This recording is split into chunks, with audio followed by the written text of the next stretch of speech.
What's the deal, my people? You know, this is Don Tony Teflon. I'm back at you. Another one, and this one is a Game of Thrones Season 7. I'm just going to call it, we know what the real title is, right? The Spoils of War, but basically we know what this is called, the Field of Fire 2.0. That is what this is, and that is what this is about, this episode. I have Mo Genie with me right now. He's having a little technical difficulty. That's why I've been waiting, but I didn't want to keep y'all waiting any long. That's why I'm out here by myself. But as soon as he gets his issues straightened out, Mo Genie will be here with us to check this out. So what up to everybody chilling with me in the chat, and what up to everybody out there? We were definitely treated to a great episode of Game of Thrones, and we are going to talk about this episode of Game of Thrones. But first, before we even get into the straight up episode of Game of Thrones, before I even get there and just say that, what I'm going to say is I'm going to talk about right now is these battles, because Renee M, my homegirl, Renee M, and you know I love Renee M, you know what I mean? That's my chick, and she is in the chat. Let me get over here to the chat real quick. Let me go over here and say this right now, because she has said something in this chat that that caught my eye, and now I got to take a look at this, and that was basically a ranking of the battles. Now, I want you in the chat, when you have a chance, to rank what battles do you think were the best in Game of Thrones. Now, Renee, she says Hard Home for her was number 1. Number 2 was the Battle of the Bastards. Number 3 was the Field of Fire 2.0. And number 4 was Blackwater Bay. And I don't agree with that. I have to give, I mean, she's right to have her opinion and everything else. I don't agree with it, me personally. It's a good list, and I think a lot of people would agree with that list.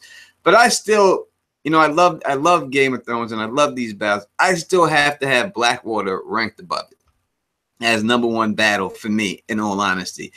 The episode as a whole, I think, is a better episode as a whole. And that's what I'm judging. I'm not going on just the actual battle itself. I'm going on by the whole episode. When I look at the whole episode from top to bottom, the dialogue and everything else, I still think that Blackwater was number 1, without a doubt. That's just me, the whole episode. That was it. And when you look at what they had the money to work with back then, which was nothing, and they came up with that big, huge explosion. That was kind of one of the most epic things I've seen on TV at that particular time. So what do you think? What was your favorite battle? What was your favorite part of any battle and stuff like that? Which one did you like the best? We could definitely talk about it. Hard Home was definitely a great battle. I cannot say anything about Hard Home. It was really good. Hard Home was phenomenal. You know, and that's the bottom line. It was great, Hard Home, man. It's hard, but we're going to talk about this right now. We're going to talk about what's going on in this show. So we see Cersei Lannister at some point, and she's talking to Tycho Nestoris, and they start talking, and then all of a sudden, she brings up a name of a company that we didn't hear, and that is the Golden Company. And I find this interesting. Now, I don't think we're going to see the Golden Company in the show at all. I think it's interesting that they mentioned them, but I can't really see them bringing it in. And it's obvious why they would have her bring it, because we see in the books, if you read the books, we know Aegon is with the Golden Company. And Aegon is a Blackfire Targaryen, and that's why the Golden Company is supporting him.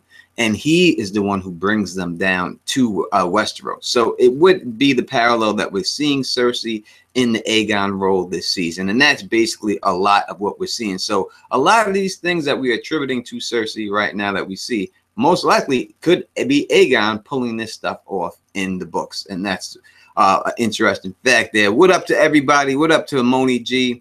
What up to Shannon C? What up to Stephen Strange? What up to Catelyn? What up to Lady B?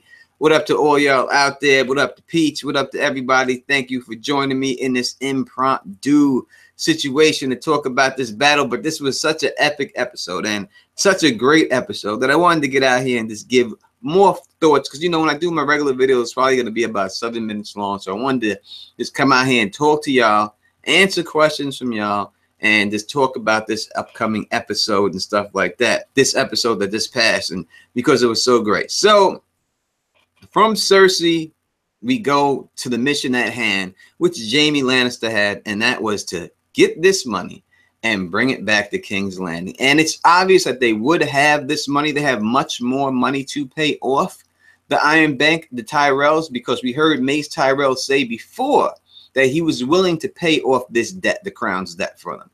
And he was going to do it for them. He said he would come out of pocket before. So the fact that he was willing to do it before, we know that he is willing to do this thing. He has the dough to do it. And that's where they went. So they had much more dough than that. Now, I know it was said that Jaime Lannister got the gold over. So I think the gold is safe. I think that's what I heard. I think that's what I heard. But I'm pretty sure that's what I heard. I'm not 100% sure. I'm 99.9% sure, positive that he said that he got the gold across. So I think that would be non-issue between him and Cersei. If he didn't get that gold across, I thought that would be a big issue between them and could be a reason for them to not even talk anymore after that, because she would have failed her big time. But a lot of people died. I don't think she's really going to care about that or anything like that. You know what I mean? I think she's going to be fine with that situation. So we get to the actual battle, and when we see this battle, and I'm there, and I'm listening on TV, and I'm listening, and then you hear Bran say, "What is that?" In the beginning, I didn't know what that was, and then all of a sudden, you see this horde, this big Dothraki horde come across, and we've seen them before in horde form, especially when they did the circle around Daenerys, and we've seen how large they could be, but we've never seen them coming at you, attacking like this in a long, dragged out battle. And before I get into the battle, I will say that the battle was a great battle. I thought it was really shot well, and I thought it was really acted well. The special effects they used were great, especially when you're talking about the first shot when you see Drogon just flying down.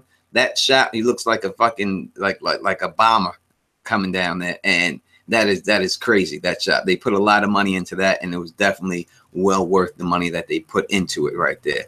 Also, when you see it, when you're seeing that going on, and you see these Dothraki underneath, and you start to think to yourself, you're like, how is it possible that they can ever be defeated? And I really got to give props straight up to the Lannister army, because the Lannister army held their shit. They didn't turn tail and run. They got a fire-breathing dragon burning them alive, burning up everything.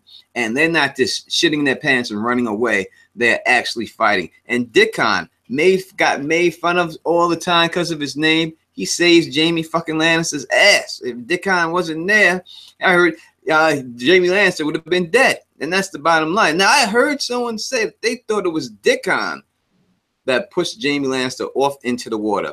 In the chat, I don't think it's Dickon, but in the chat, do you think it was Dickon? And while you are writing that down, who do you think pushed Jaime Lannister off into the water? While you're putting that in the chat, we are now joined by his technical issues are resolved. Happy to have him, my man. And you know who he is, Mo Genie, the king in the north.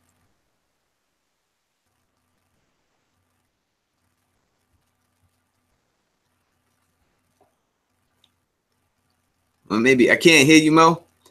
So I don't know if you can't hear you. So just when you get your mic working, let me know. Yo, can you hear me? Yep, can hear you now. All right, you good. What's going on, folks? It's Mo G, the king of the north. It's Mo Genie, baby. And we here, man. We here to talk about episode 4. So delicious, man. How you doing, Teflon? No, I'm doing great. Now, I've talked a lot about it already. I waxed a little poetic about the Cersei Lannister situation, and this is the beginning of the feeling of the thing. So let's just let me ask you this: as an overall episode, what do you rate this episode? The funny thing is, let me put my mic up a little bit. Let me get it close to my mouth so y'all hear me clearly. Oh my God! Last week I put. Last week's episode 3, I put it at a strong 9. I put it at a strong 9. Now, if I put last week's episode at a 9, ladies and gentlemen, what do you think I would have put this week's at? This one was a straight 12, Teflon. A 12 out of 12. The only thing is, actually, I'm going to give -1 for what I'm about to say right now. I give it an 11 out of 12. If it wasn't for this one little thing, I'd have gave it a 12 out of 12, ladies and gentlemen. The reason I give it an 11 out of 12 is it was only 50 minutes long. I was so shocked after the battle when Bronn saved Jaime into the water that they cut straight to the credits. I could not believe that they ended the episode off at the 50-minute mark. That just totally blew my life. I needed to see what happened after that. But this episode was strong. It was strong on dialogue. It was strong on plot. It was strong on foreshadowing. It was strong on every level, Tef Queenie. No doubt about it. You know, this episode definitely was epic. One of the greatest episodes they've ever shot. Now, when we talk about battle scenes, where do you rank this out of all the battles of that we've seen in Game of Thrones? We had Blackwater, we had Hardhome, we had the Battle of the Bastards, and we had just another one too. What's the other one? Hardhome. Hardhome. Yeah, and hard. Yeah. So which one when you rank them? How do you like them? Which one's the best to you? I'm gonna have to put Hardhome at the top of my list. I have a sweet spot in my heart for Hardhome. The way the Night's King raised the dead, and we found out he raised the dead, and the way Jon was looking at him, and everything that had to do with that episode has got a special place in my heart. But Battle of Blackwater, I probably put at the third spot. I'm going to give this episode my number 2 spot for one reason and one reason alone. This episode, the battle scenes here wasn't as great as the Battle of the Bastards. It wasn't even as great as Hardhome. It didn't even have the pyrotechnics and the amazing CGI that the Battle of Blackwater had. But this episode gets my number 2 spot for one reason and one reason alone, Tef Queenie, and that's seeing Drogon in action. Him in action got my dick hard. I creamed a little bit when I seen him on screen. With the way that Jaime and Bran looked at him, I creamed in my pants. I didn't know where I was. I thought I was in the 70s. I don't know what I was doing. I was just in awe. I was amazed. It was Field of Fire 2.0. It was just something phenomenal, man. I hear you. I can't give it the number 2 spot. And this is the reason why I can't do it. I can't put it above the Battle of the Bastards just because they took so much from the Battle of the Bastards. You know what I mean? So I always got to respect the original over the copy. And instead of Jon Snow, we got Bronn in that position. And I think the actor Bronn did a great job. You know, when you see him fighting through, the guy on fire comes by, he pushes him off, he stabs the one guy, you get the cart, the guy chasing him on the thing, and the cart goes down, which is the exact same thing. And I swear to you, I don't know if they took it from it or what, that happens in the Telltale games. You get chased down just like that, and a burning cart comes, and you got to dive right before the guy can get you. Exactly like that happened. I don't know if they took it like that, but that's what's in there. So just for that reason is why I can't give it the number 2 spot. I just can't put it above Hardhome, because I mean the Battle of the Bastards, because, and I think Jon Snow, Kit Harington did a better acting job than Bronn. I think Bronn did a good job. Don't get me wrong. I think this was a great battle, but Kit Harington was putting in fucking work. And that was the first time I've ever seen a war scene shot like that. You know what I mean? So I have to give them a little bit, put them a little bit up there. Absolutely, absolutely. I mean, now that I think about it, Battle of the Bastards probably will always be my number 2 spot. Hardhome will always be my number 1. But this one up jumped. This is great. This episode up jumped the Battle of Blackwater. It up jumped it. Just like Pod is trying to up jump right now to be a knight. This battle, Field of Fire 2.0, up jump the Battle of Blackwater Bay and gets the number 3 spot. Battle of Blackwater gets the 4th spot. Seeing Drogon in action just changes the game, man. She has a nuclear weapon, man. And when she unleashes the nuclear weapon, it's something to behold. And she used the trump card. She used her trump card. She used the ace up her sleeve. What she did, the Lannister army is extinguished. Is what I'm thinking now. Who's gonna oppose her? Just for the main reason of where Dany's power has elevated to, because the Battle of the Bastards, when Jon won, his power was solidified. Now, with the Field of Fire 2.0, it looks like Dany's power is solidified. Do you agree with me there? It does look like she's really, really unstoppable, especially when you think about it. That was only one dragon. It was one dragon, and she didn't really even target the troops. She just really made a line for the troops. She made a line right through them so her horde can get through. And then she was basically going after the supplies. She didn't really shoot fire on the actual lands of troops unless she had to at certain times, but she didn't focus because she could have went right down the column of the troops and just shot. And I tell you what, I looked at that. It looked like the Skyrim game to me when the dragon was flying. That's what I kept thinking of. I thought I was watching the game playing Skyrim. But we do have a super chat here, donation from Ilya. Thank you very much. How long will Jon hold out before he bends the knee? Or will Dany propose marriage first? What do you think about that, Mo? How long until what? Will it take until Jon bends the knee? Or do you think Dany will propose marriage first? Jon will never bend the knee. Ever, ever, ever, ever, ever. Anybody who thinks that Jon's going to bend the knee to her is strongly, strongly mistaken. He is the king of the north.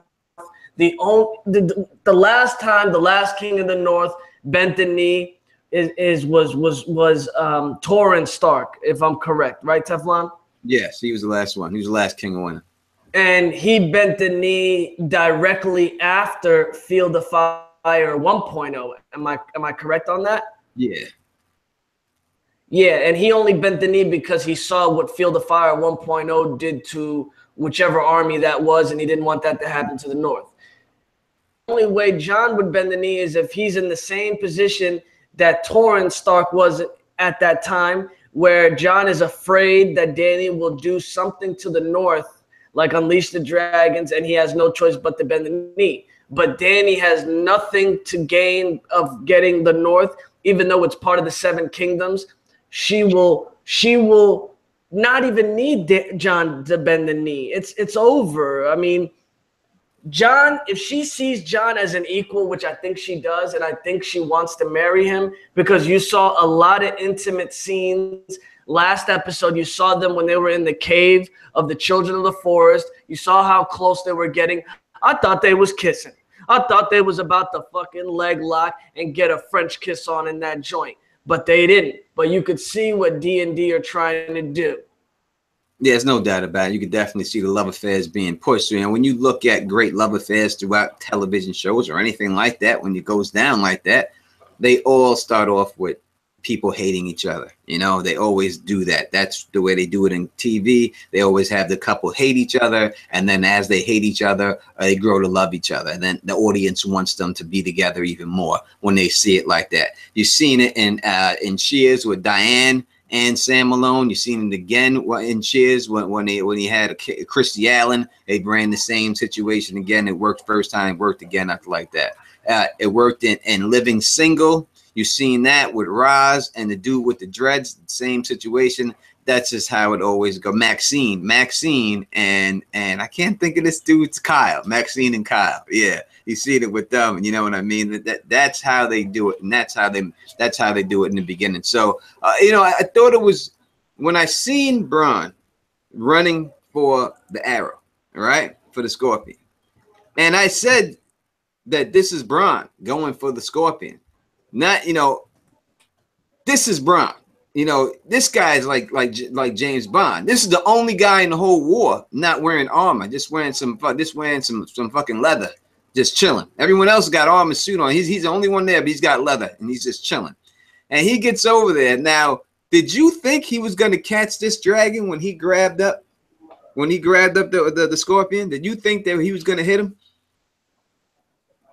Absolutely not. That was so ridiculous, in my opinion, to think that who's probably never used the scorpion / crossbow, especially one of that size, to think that he would hit the bullseye on a moving target as fast and as quick as Drogon is, and do essentially what they basically D&D did a smog.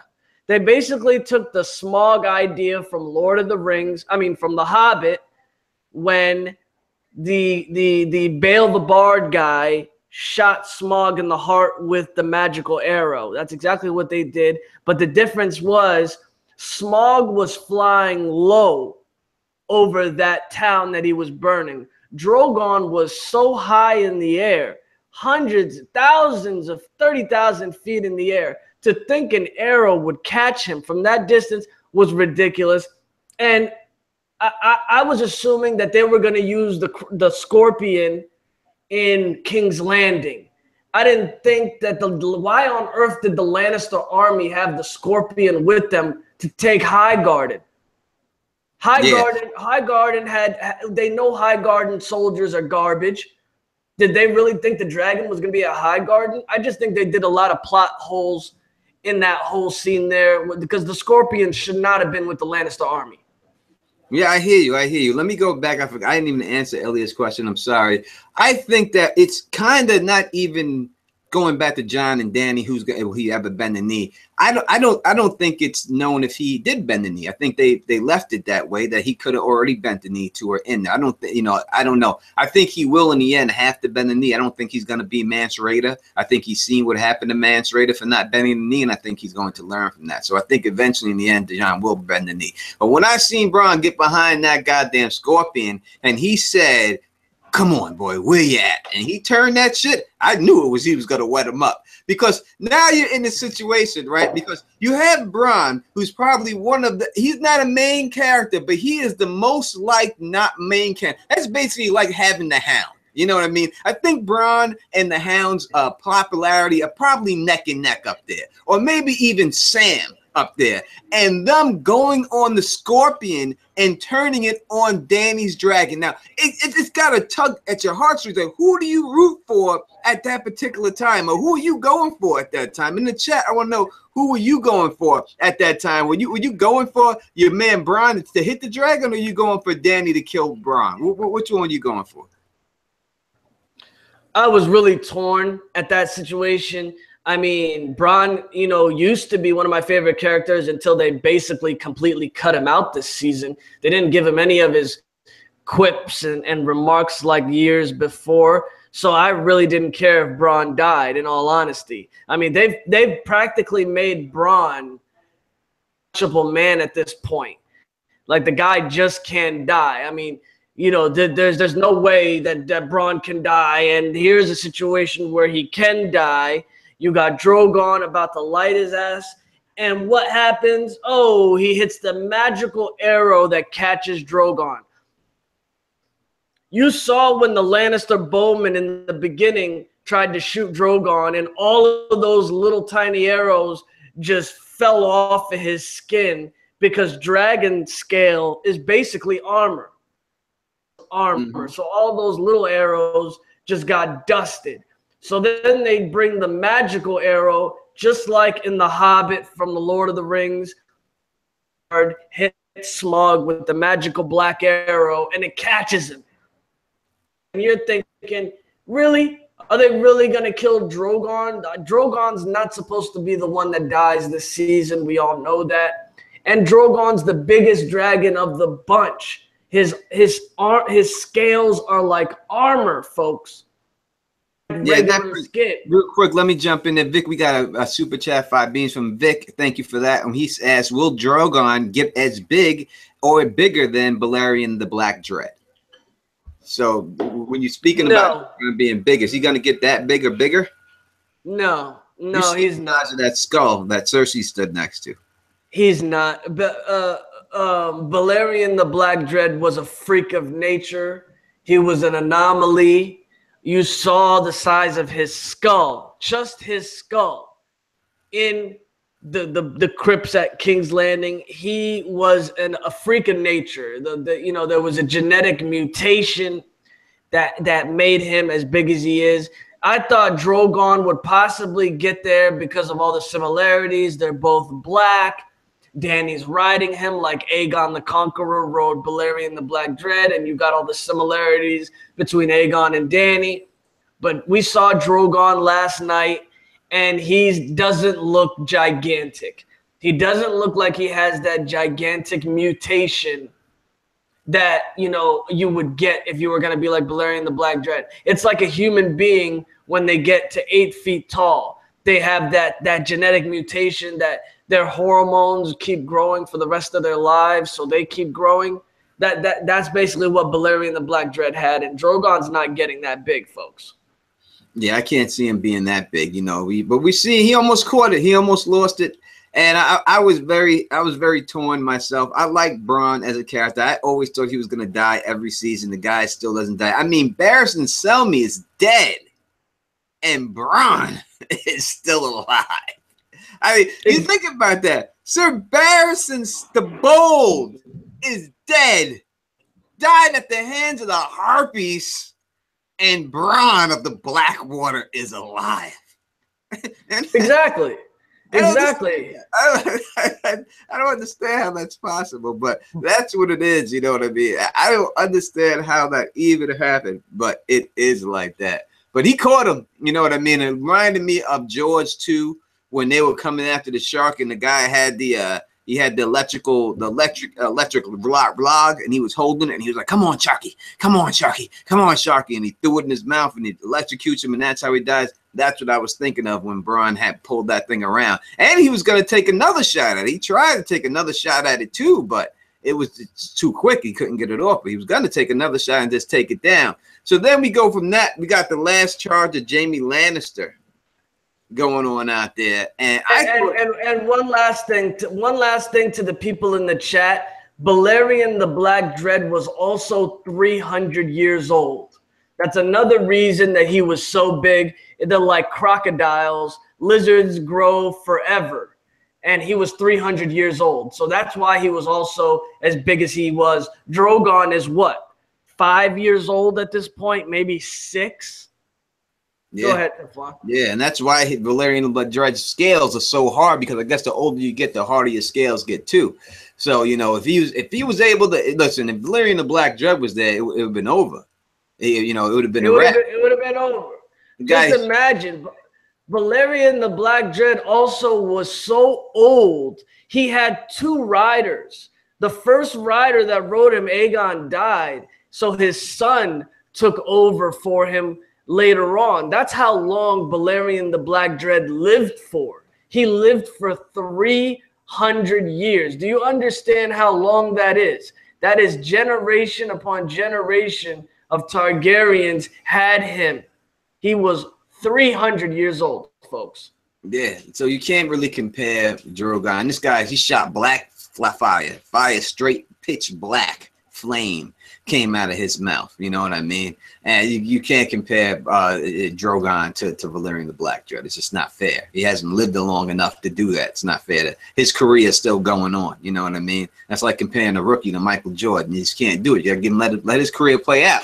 Let him do his thing. So then we get Jaime's last charge. And what were you thinking when you seen him? I thought he was going for the dragon in the preview, but turns out he was like, fuck it, I'm going to try to end this war. I'm going to go after Daenerys. We've seen him do this before, Robb Stark, and that's how he got caught and captured, because he chopped down 4 to 5 men trying to get at Robb Stark, and then eventually he got caught and captured. So he's like, fuck it, I'll try it again. And this time he tries it, and once again he gets saved at the end. But what do you think about that scene?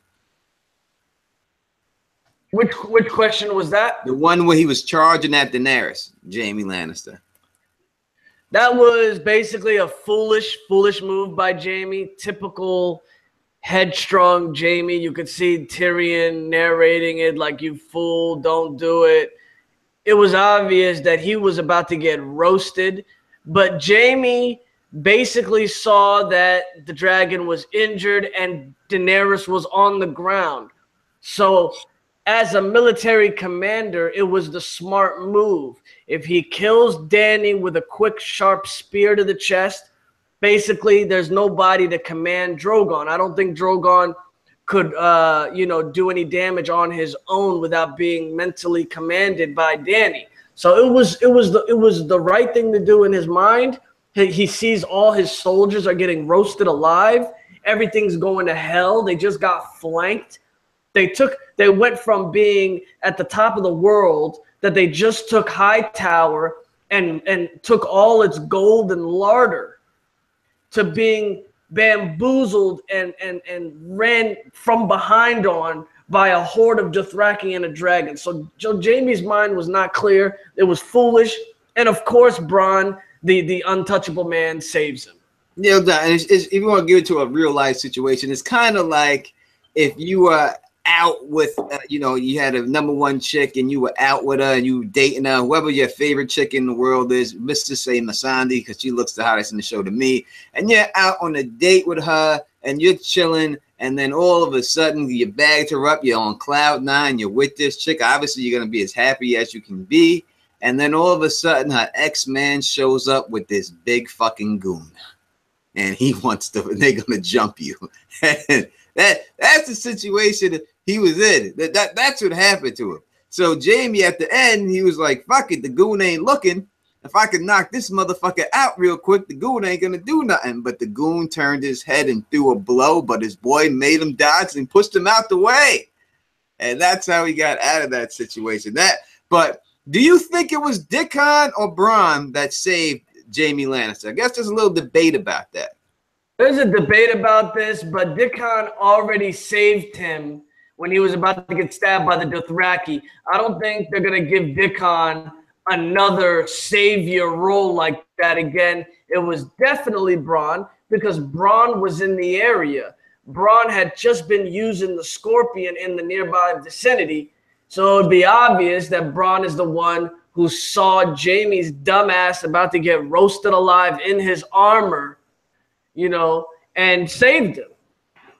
Yeah, I think it has to be Bronn. And I really think when you look at the situation Jaime Lannister in, he should still die. There should be, if it was a real world situation, there'd be no way. If it's water that deep and that much armor, I don't think there'd be any way for you to get out of the armor, because you have to have Squire put you in that armor because of the straps. Especially with one fucking hand, I don't think there'd be any way that I think he'd sink right to the bottom and just drown. Really, that's what I think. It looked like Jaime is about to drown because his armor. This is a well-known thing in medieval times. If you're ever in battle near water, make sure you do not fall off your horse. If you fall off your horse, you're a dead man. He looks like he's going to sink to the bottom.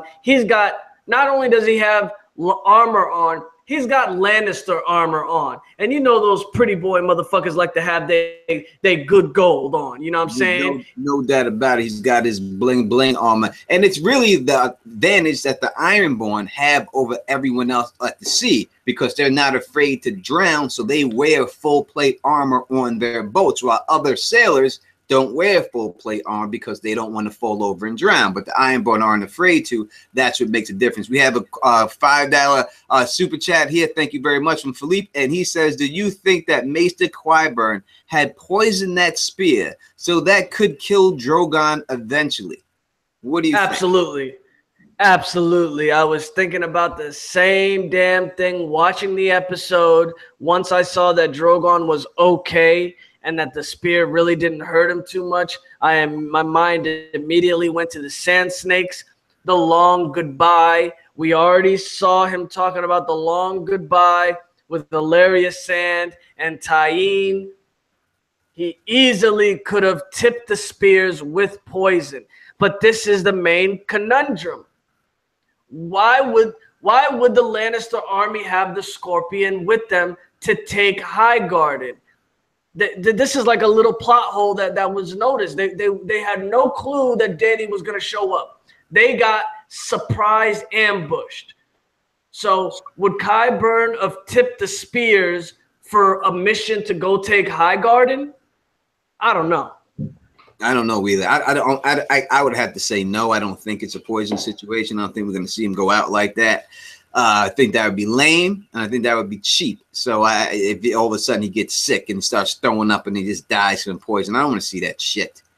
If he's going out, Drogon, I want someone to kill him. You know what I mean? And if he's got to die, I want him to go out dying, fighting and dying. You know what I mean? And that's it. Exactly. I don't want to see him go out no goddamn technicality, gets poisoned, falls asleep, and doesn't wake up. I don't want to see that shit and see him suffering and just laying there. That with his tongue hanging out.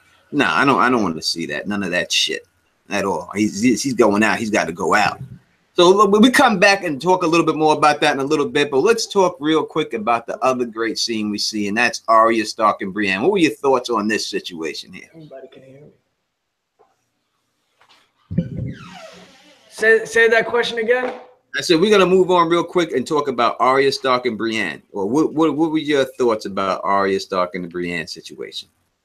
Love this scene. You know, it was like, you know, Mr. Miyagi, you know, and Ralph Macchio, man. It was like the teacher and the student, but really the student has surpassed the teacher.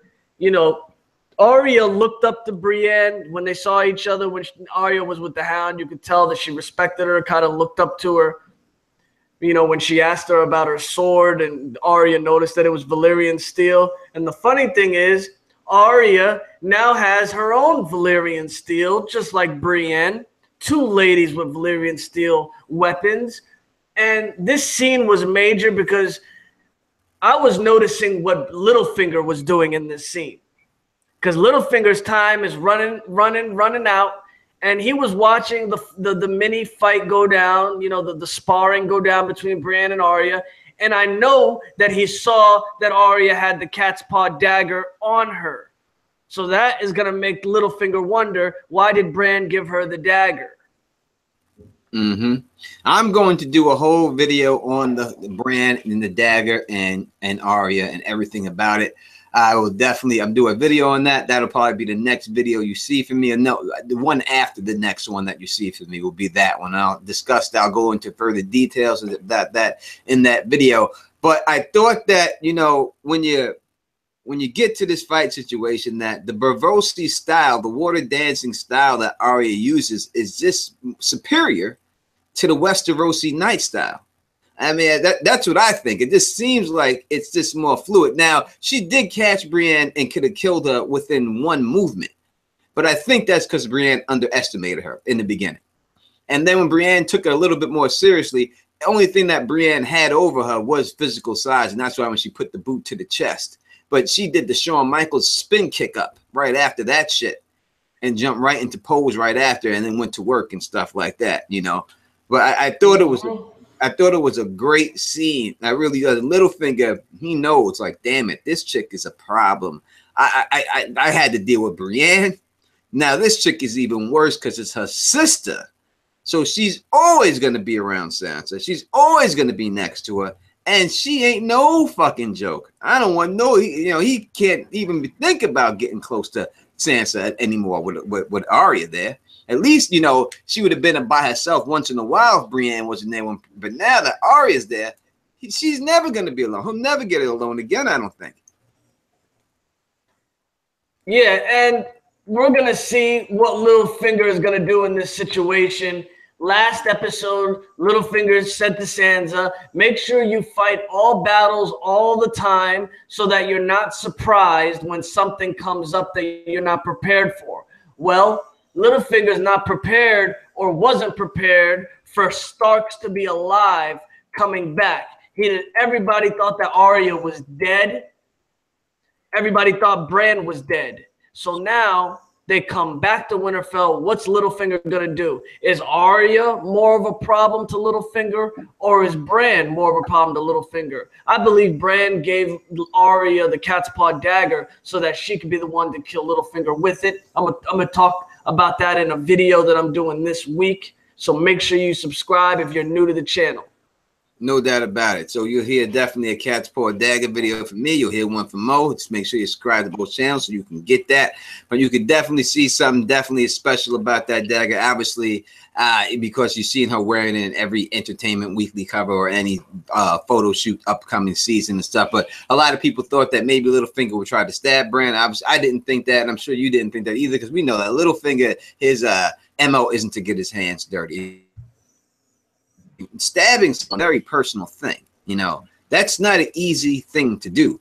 It's not like you can just say, hey, when you think about it, you know, people do it, they flip out and they stab. That's shooting someone is a lot easier because you're a distance from the person. You could just light them up and you don't see it. When you're just jigging somebody, that's very personal. That's a hands-on thing, and not many people can do it. And there's no way that Littlefinger is built to stab anyone. I can't see that guy stabbing someone, especially Bran, a cripple or something like that. I can't see him doing anything like that.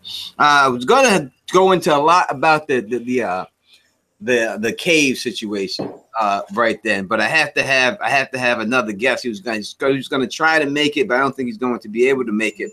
And his name is LML, Lucifer Meets Lightbringer. And I'm not going to go too much into it because I can't explain where he can, because this is his thing. But if you look at his actual sigil that he uses, was on the cave statue. It was the drawing that they used, his actual sigil, and that's very significant going forward in the books, especially. And hopefully, I have him on and talk about it. But if you don't, if I don't, and you have a chance, go to his channel and you'll see he already talks about it and stuff like that on there. But that is definitely a major thing that's definitely going to mean something for later on in the books, without a shadow of a doubt. We got Davos hitting on Missandei. I mean, Davos is like an old bear here. I mean, what's going on here? What's he think is happening here? Is a band of maiden fair with Davos or what? In which scenes? When he was hitting on Missandei, basically telling Jon Snow, I'm about to switch sides, bros. Yeah, I mean, this was a little funny thing here. I think they're just trying to give Davos, a couple extra lines. Because the way he talks is just so serene and wonderful. I love hearing Davos talk, but he definitely looked like he was trying to hit on Missandei, but she told him, or she told somebody, I can't remember who it was last night, that, I think it was Dany, that, she was waiting on, Grey Worm to get back because they had a good old time, man. Boy, they were dropping that speech. You were hearing the speech was coming. But then, it got interrupted by Jon Snow when they went to the cave and the dragon glass and Children of the Forest carvings of the White Walkers. You know what I mean? So now we see exactly. And I told people before, and people didn't want to listen to me, and I told them that dragon glass is not from Westeros. All right, it's not a thing from Westeros. The Children of the Forest are masters at using it. When you deal with situations, you only get your masters of your environment. There are people that are master fishermen because they grow up in those fishing areas. There are people that are master farmers because they grow up in areas ideal to farm. But the Children of the Forest are master at making weapons out of obsidian. I told people they're not from Westeros. That is why they were ever. We hear from Leaf that she walked for years and years and years and then came back. And this is where they're getting their dragon glass from, all the way in Dragonstone. They're crossing the river somehow. They must have boats and going over there and staying underneath the ground there and making dragon glass in the obsidian. Now, do you think, Mo, that we are going to see a Children of the Forest again before it's all said and done? You think that Dany will ever get a chance to see one, or that was the end of their story? I think next season we may get a glimpse of some sort of Children of the Forest. It looked like all of them died in the cave. But when we saw the scene last year when they were creating the Night King, there was about 7 or 8 of them. And we saw about 4 die in the cave, so there should be at least 3 left. And the cave paintings we saw yesterday, which was really interesting, one of the cave paintings of the White Walkers was the Night's King. So you wonder, the Night's Kings, people thought in the books that there was several Night's Kings maybe or whatnot, or he was a Bolton or he was a Stark. But in the show, this Night's King is the original one that the Children of the Forest created, and he's been around for thousands of years, and they drew his painting in that cave on Dragonstone. No doubt. It's false narrative from the books. We know in the books there is no Night's King at the first long night. Night's King comes way later after that. Night's King is a Stark who gets turned over into White Walker. Not originally created by the Children of the Forest, but I guess this is the way they want to play it on the show to make him the threat. But I just think, like, what if you didn't kill him then? He's still alive. How come y'all didn't kill him back then? If you're gonna go that route with it, at least with the route it's in the books, he died back then, and now we don't even have a Night's King in the books. Now I believe that the Night's King in the books is Sam's and Gilly's son, Monster. I think he's going to be the Night's King in the books, and I think that's why in the books, if people didn't read the books, when Sam and Gilly leave the wall to go to Old Town, when they leave, they don't leave with Gilly's baby. They leave with Mance Rayder's baby because they're afraid that Melisandre is going to sacrifice Mance Rayder's baby, but they won't sacrifice her baby. So they swap babies, and then they go off with the other baby. So Gilly's baby is still at the wall. So that's why I think that he's going to be the Night's King in the books. But we don't have a Night's King in the books at this particular time. But they're going on this route that their original guy they created was a Night's King. But how come they didn't defeat him? How is he still alive? Say that again. How come they didn't kill this Night's King? Why is he still alive from all the way back then? The Night's King that we saw with the drawings and all that? Yeah, because if they're saying the Long Night happened thousands and thousands of years ago, I think that's a plot hole that messes up their thing. I think that's why they should have thought about not having his picture up there, or just having the White Walker's picture up there. You know, because Go ahead. Yeah, and basically when you look at the situation with the wall has never been tested against the White Walkers. No one knows what the White Walkers will do to the wall. They assume that the White Walkers won't be able to get through the wall, but it's never been tested because they never ever approached the wall. The only ones ever approached the wall are wildlings. Exactly. This is really strange for them to show us those cave paintings. I don't mind them showing the cave paintings, but you now open a Pandora's box by having the White Walkers there, and especially having the Night King as one of the paintings. They should have just left it as White Walkers or whites, finito, that's it. But when you draw the Night King as one of the cave paintings and tell us that the children of the forest drew these things, you're now saying that the Night King has been around for thousands of years, and if so, what's he been doing this whole time? He got defeated already by one of the first Starks that built the wall once already. So now you're saying that this guy's been hiding this whole time, even though he got defeated by one of the original Starks in the Long Night. So now he's been chilling and marinating like a roasted chicken in the lands of always winter for thousands of years.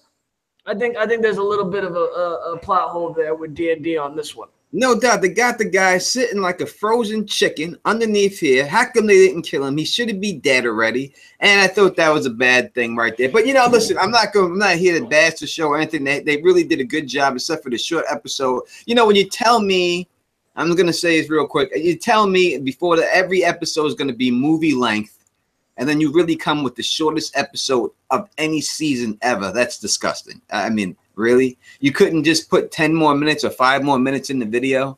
You couldn't. You could have still ended it the same way. You could have went back to Dragonstone, showed something with John, anything to stretch it out. But just I think that was just a cheap thing. That was cheap for them to do that. They could have handled that a little bit better. And we don't have the many episodes to go. You know what I mean? Its show is just about over. And that's it. It's this season is just about over. That's sad to say. It just seems like it just started, but when we really look at it, it's just about wrap.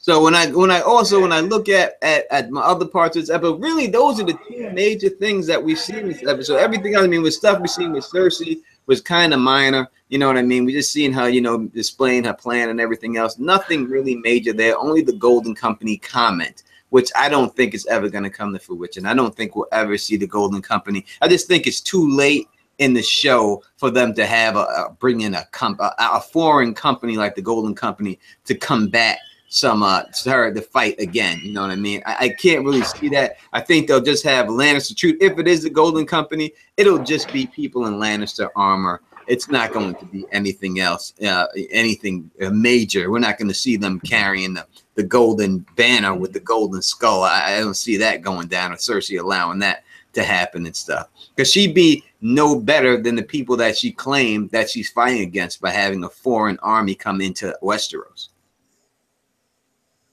Yeah, say that again. I say if Cersei gets the Golden Company, because she says that she wanted to get the Golden Company as soon as she gets this money, she'd be no different than what Dany is doing and bringing in a foreign army to fight Westerosis.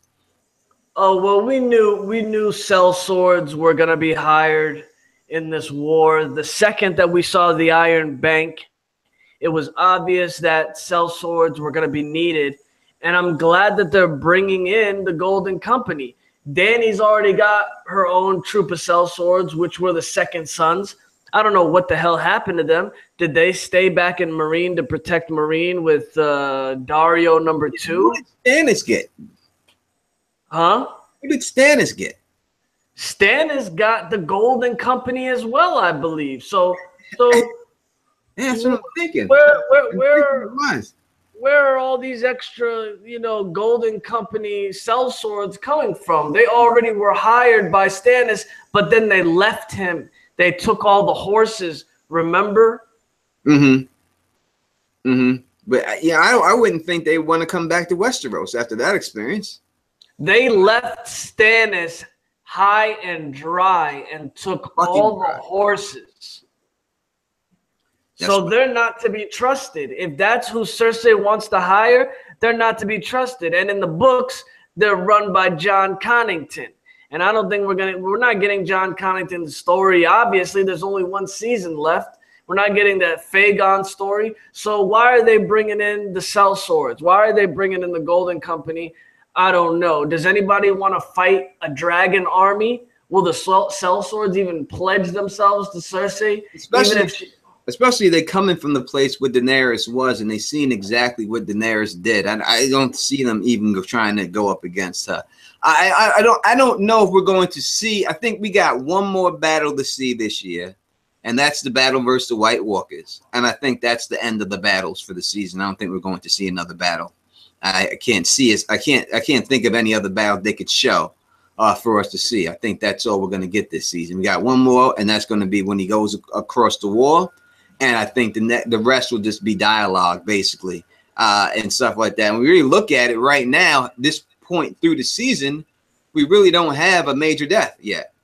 We don't have anyone really dying. That was truly that's still alive. Because it's crazy because Grey Worm was supposed to already be dead by now.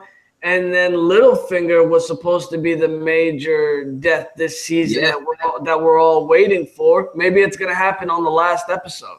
Who knows? I mean, I would think that he would have to hopefully die before that. I mean, why would they even hold him back that late? I don't know, but I would think we have to get someone's got to die. God damn it! This is Game of Thrones. You know what I mean? Someone next episode. Who's gonna die next episode? Mo? Someone's got to die. I mean, I hate predicting. Chat too. Who's dying next episode in the chat? Please put it in the chat. Who do you think is that? Someone's got to fucking die. We know it. Who's dying next episode? Yeah, and the thing is, I hate predicting deaths because like I've predicted Grey Worm was gonna die 2 episodes ago. And he didn't die. And we've been saying Littlefinger was gonna die for the longest. He didn't die. I even put myself on the line this season and said Brienne was gonna die this season. And it doesn't look like there's anywhere near that Brienne's gonna die this season. So I mean, I'm going to go on another limb, and I'm going to say possibly Varys might bite the dust this season, folks, because I think he's a freaking worm. I think Varys is the mole in her clique, in Dany's clique. This episode coming up, who's going to die in this episode coming up? You think it's Varys? I don't like doing the next episode coming up. I'll say for the whole season. That's what the question we doing. That's what we just think about it. If you have to think about it for a second, next episode where everyone is at, let's see who dies. Now, I'm gonna go to the chat and see what the chat's saying. We got Vic is saying Littlefinger. Matthew says Littlefinger. Linda says I don't care as long as it's not Drogon. We got Peter saying Littlefinger. It's dead meat. A reality true says Cersei don't got that cash. Julia says Dickon.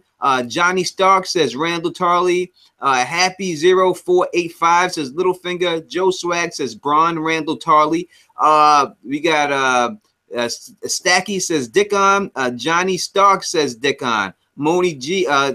Pete says, oh, no, none of that. Felipe says Podrick. We got one. Sean Moonshine says Alaria. We got another one for Dickon. And we got another one. Reality Truth says Grey Worm. So who do you think now, Mo? Next episode, we kind of see where they're at and stuff like that. Who do you think has a good possibility of passing? If I have to pick, I already got burned 2 episodes saying that Grey Worm was gonna die in the episode that they were going to Casterly Rock. I got burned on that one. If I have to pick it, if I just have to pick it, who's gonna die next episode? I'm going to go with Beric Dondarrion. We know he's doing the lightsaber Jedi scene this season, and it's coming up. I think we're going to get a heavy dose of the Brotherhood Without Banners next episode. I say that Beric Dondarrion dies in his destiny. He fulfills his destiny. That's why he's been kept alive so long. He's going to fulfill his destiny and die for somebody important.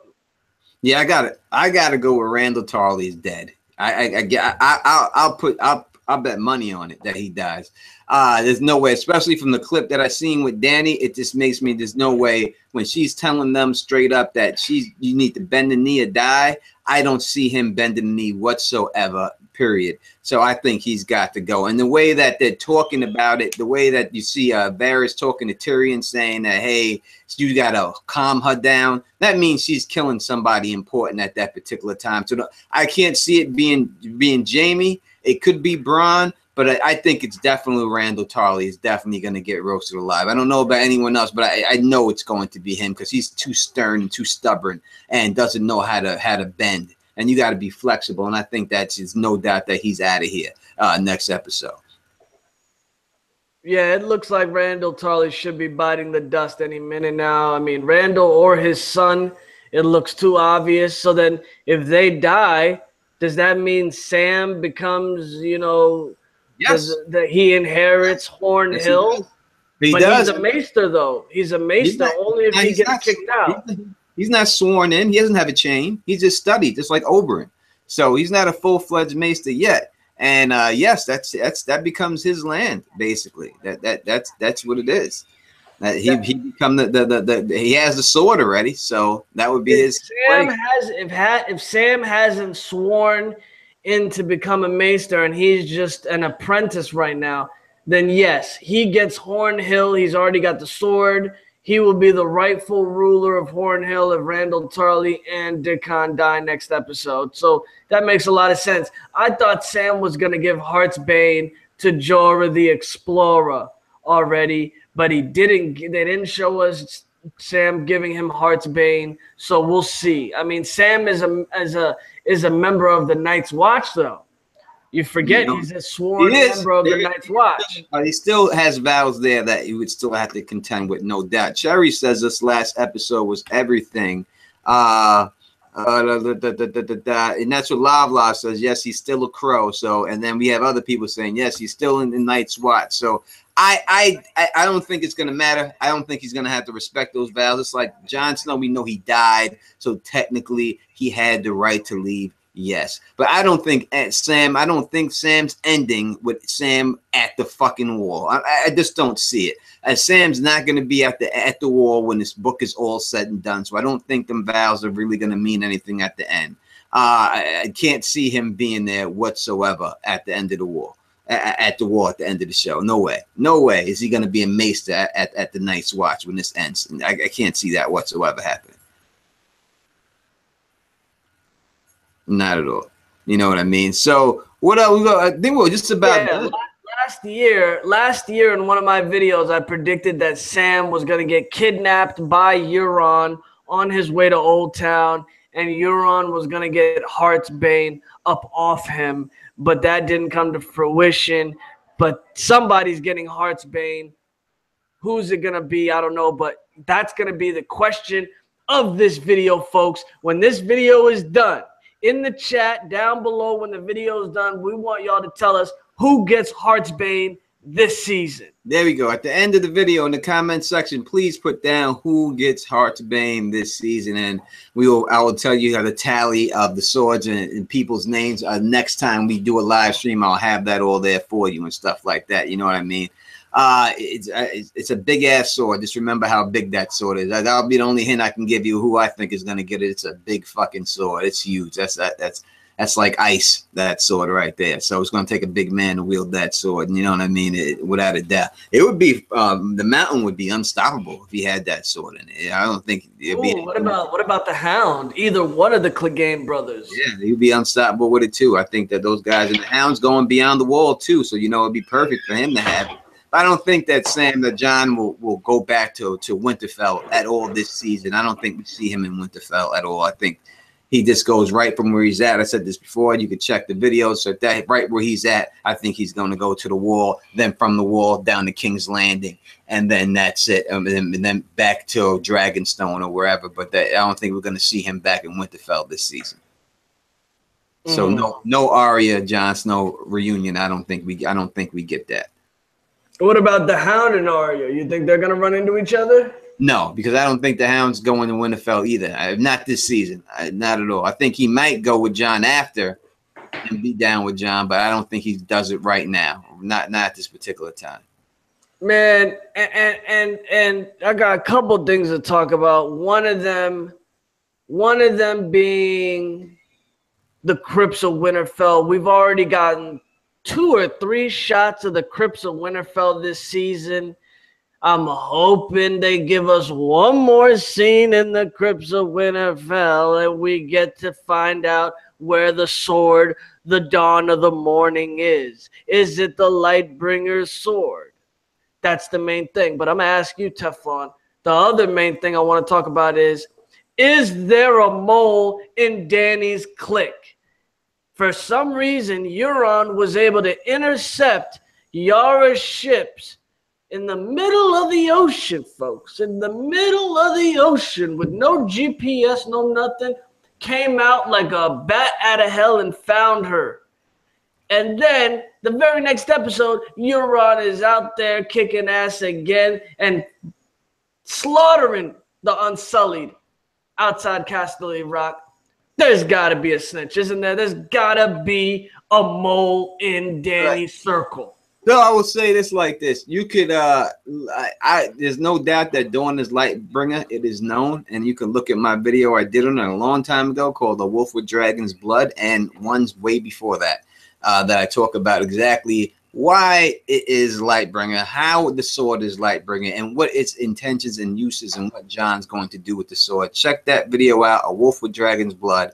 I have that in its own playlist and stuff. You can find it easy, and it'll tell you all about Dawn. But as for this mole situation, another video I did before this season started, before this even line of question was even popular, I did a video, Will Varys turn on Daenerys? And I said in that video that Varys was going to turn on Daenerys. You could check it out and check the date when I did it. And I guarantee he's going to do it. And I think it's set up. I don't think he's a mole, and I don't think he set her up, but I think he sees what she is. And I said, if you look at the video, I said you can look at Dany's face. She's got those crazy fucking eyes when she's burning up those masters. When she's burning them dudes and watching her dragons eat them, she's got them crazy eyes, like hungry eyes, like Eric Carmen, and crazy eyes looking at you. I pointed it out, paused the video, put an arrow right next to it so you can see those crazy eyes. It's going to be a situation like that. This is why we see Varys saying to Tyrion next episode, you got to try to bring her to heel because she's out of control and she's just out of there.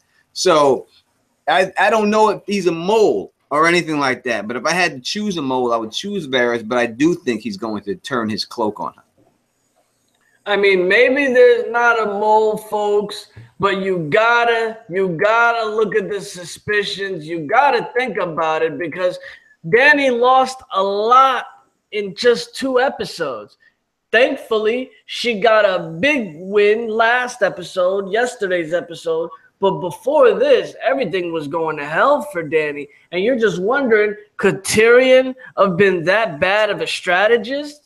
Or was somebody whispering in Cersei and Euron's ear telling them where to go and where the ships would be? It's just something you got to keep in the back of your mind.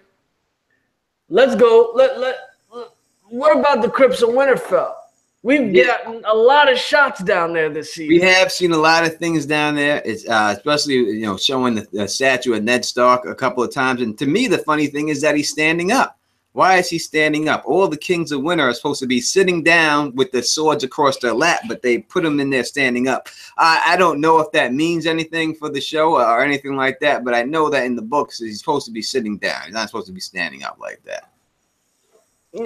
Yeah, that makes sense. And I don't, if we see anything else, I hope we see, I think it may have to wait till next season before we can get Jon down there to see exactly what's going on in the Crypts of Winterfell. I think we may have seen everything that is going to happen down at the Crypts this year and stuff. So I think we're done with that. I'm still hoping to get the flashback of Attorney and Harrenhal. Still think it's possible that it can come. So I'm hoping that we get that. Hopefully that's a big thing. But I'm going to have to bounce up out of here because I got stuff I have to bounce to. This was an impromptu thing. I want to thank everybody who had joined us with the chat, who chilled with us, all 270-something people. Y'all really loved y'all that you came out and was able to do this. We'll be back and maybe tomorrow or the day after, and we'll talk some more about this episode because there's a lot to talk about.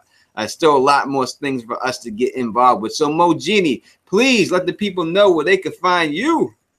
Man, it's Mo Genie, baby. Moji Osmond on YouTube. MOEJII. You know what I do, guys. I do a whole bunch of stuff. I've just started doing videos on flea market and garage sale finds I've been doing this summer. I collect retro video games. So I do a lot of stuff other than Game of Thrones theories. If you're into retro and vintage video games, come check out my channel. Teflon will put me down in the description in the video once this ends. You know where I'm at. I'll see you on the next one. No doubt. And if you like the way you do this, please thumbs up this, please spread this across the realm, and please subscribe. And until next time, you know who it is. Peace.